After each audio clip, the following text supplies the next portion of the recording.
All right, everybody, welcome to part 2 of this tutorial on making these antlers glow. So I've made a selection of the antlers, and if I zoom in, remember Command plus is the shortcut key. I hold the space bar key to kind of bring us in and close here. I've got a selection of the antlers, and it's about as good as it can get. You can fine-tune this infinitely. Okay, and I just noticed if I really wanted to get in close here, I could subtract from my selection here. So maybe I'll do that. I'll hold the Option key real quick and subtract from my selection just slightly. The goal is to select the antlers. Now, because of the edits that we're going to be doing, we don't have to worry about it being totally perfect. The next step is to copy the antlers and paste them onto a new layer. Now there's a shortcut key to do that. It's Command J. Anytime you have a selection or you want to copy your layer, you can hit Command J. I'm going to go ahead and do that. Command J on the Mac. And you can see here, if I turn the eyeball off of the background, you'll see just the antlers, which are in layer 1. Let's rename that antlers and enter or return so that I have a nice organized layer stack. Now, if you wanted to do that differently, if you didn't want to use a shortcut, you can just go up here, edit, copy, and then edit, paste. So it'll paste into a new layer. There are lots of ways of doing everything in Photoshop. Now, the next step is to make the background essentially look like it is night. And one of the ways that you can do that up here is the color lookup. So what I'm doing is I'm going to make an adjustment layer, and the adjustment layer is going to affect the background. You can always go up here to image adjustments and do adjustments up here. So you could do the color lookup. The reason that we like to do it from down here, pulling it from the bottom of the layer palette, or we do it from the layer menu, layer, and then new adjustment layer. From here, it's the same thing as pulling it up from the bottom of the layer palette, this new adjustment layer color lookup. The reason we do that is because we want to have the options of modifying and editing that down the road. And so whenever you can, often it makes sense to make an adjustment in a layer. We're going to use one of the presets, and the preset that is recommended is the Moonlight 3DL, is that right? Let me just confirm that we are doing exactly what the Spoon Graphics video is showing us, and it is. And so here's a great way to just make a photo look like night, right? The reason that the antlers, and if I just hit Command minus to zoom out a little bit, we can see the whole photo. The reason the antlers don't look like the rest of the photo is because we've pasted them above, on top of the layer. And the way that things work in a layer palette is that this adjustment affects everything below it. It doesn't affect what's on top of it. So the color lookup adjustment in a layer here will affect the background, but not the antlers, because the antlers are above the color lookup. Let's go ahead and turn the eyeballs off on the antlers, and you can see that this is more or less what we would expect to see without the antlers pasted above. So I just wanted to kind of share that you can use this color lookup to change the way that your photo looks. And because it's in a layer, we can do quite a bit of looking and seeing to see some differences between these different adjustments. And you can see that these presets will affect the photo overall, and it's almost like a filter. These presets are actually, most of these are actually sort of made to look like film stock. Before the days of Photoshop, before the days of digital photography, we used film, and you choose different films or different processes in the darkroom to get different results, different ways that color looks. So in this case, the Moonlight is the one that the Spoon Graphics chose, but you can use this particular adjustment to maybe look, get your photos to look a certain way. So keep that in mind, this color lookup ability here. So once you've chosen the Moonlight option, we're going to move on. I'm going to pause real quick. Okay. So this next part is really where the effect formula, let's say, begins. So with this particular photo, we chose the moonlight color lookup adjustment because having the photo overall look dark helps the glow happen. But what we're going to do from this point forward can be applied to almost anything that you want to make glow.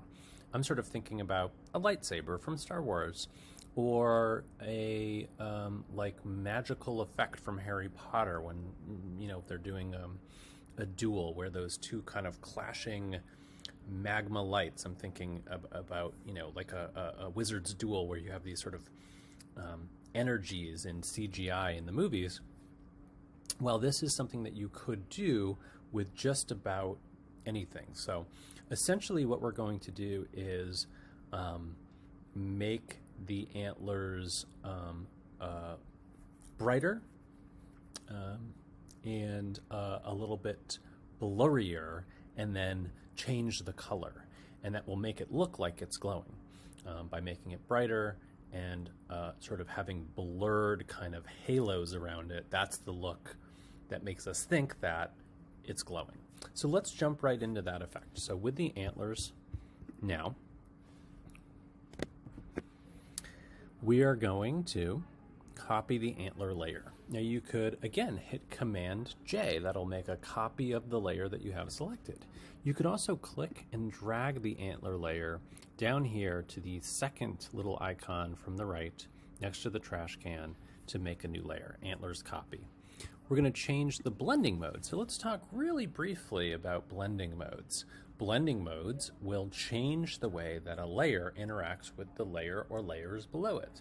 In this case, we want to change it to, I believe, linear dodge. Let's double check that. I'm just following the video. Linear dodge. Yes, indeed. And that will, right, change the antlers so that they are a little bit brighter. Linear dodge is one of the options. You have many options here, and each of these will affect the way that that layer interacts with the layers below. So this is, again, the formula that we're going to follow if you're trying to make something glow. Start by making a selection of the thing that you want to make glow, pasting it onto a new layer, make a copy, and then change the blending mode to linear dodge. Let's zoom in a little bit here. Command Option 0 will look at a file at 100%. Spacebar will get the hand grabber. Let's actually zoom in just a little bit more. So we're all antlers here. You know what? Actually, let's keep it at 100%. So you can see when we look at it at 100%, my imperfect selection here. I think in the end, it won't actually make that big of a difference. We'll see. What we're going to do is convert this file, the antlers copy, to a smart object layer. You can do that by right-clicking and then convert to smart object. Smart object layers are a way of doing non-destructive editing, and you may need to convert to smart objects in order to affect or apply certain filters. It also makes it so that you can come back and make adjustments after the fact, after you've saved a file, for example. So that's exactly what we're going to do. We're going to make an adjustment here to this antlers copy. Now notice that the linear dodge mode is still there. Okay, we're going to make another copy after we do the smart object. We're going to go ahead and click and drag down here to another copy, and the linear dodge mode copies into this antlers copy too. All right. The next step is to go to Filter, Blur, Gaussian Blur. And this is where the glow starts to happen. And we're going to, for this particular image, we are going to bring the radius up to about 5 pixels. Now you can do this visually, and you can try to notice when the antlers start to look a little glowy. All right. Now it's going to depend entirely on the size of your file when you're doing this with another picture. If you just apply 5 pixel radius to every image if your image size is significantly different than the image that we're working with here. Well, it's not going to turn out. So find what this 5 pixels looks like here, and then if you're trying to apply it to a different photo, pay attention to how this looks and try to have the photo matching that, right? So if you go over, way above and beyond, you get more of a glow. If you go under 5, it's not quite right. About 5 pixels for this particular photo is going to work well for us. We're going to go ahead and click OK. We're going to do this 2 more times. We're going to make antlers copy 3 and antler copies 4. Now, before we do, I just want to notice that down here in our filters, our layers panel, we see antlers copy 2, we see smart filters, Gaussian blur. So when we have a smart object, it's going to make a smart filter. This is adjustable, and you'll see why we did this in just a moment. So we're going to go ahead and copy antlers copy 2. Again, we're going to click and drag that down here to the bottom of the layer panel, and antlers copy 3 is now here. We're going to go ahead, because this is a smart filter, we can double click on the Gaussian blur right down here, and we can adjust this blur. So in the antlers copy 3 and antlers copy 4, we're going to increase the radius of the blur.